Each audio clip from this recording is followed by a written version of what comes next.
was alone, took a ride, I didn't know what I would find there.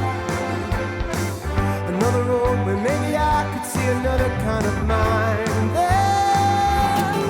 What goes on in your mind?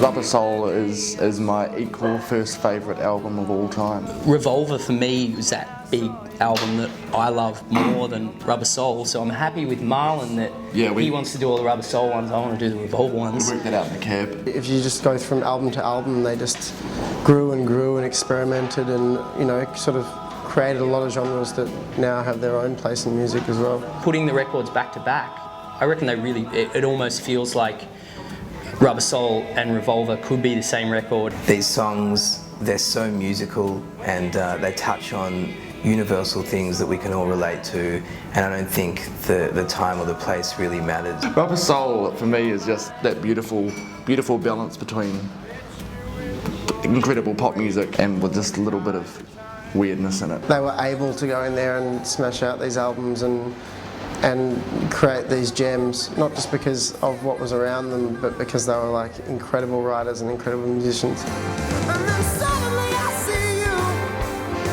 Did I tell you I need you every single day?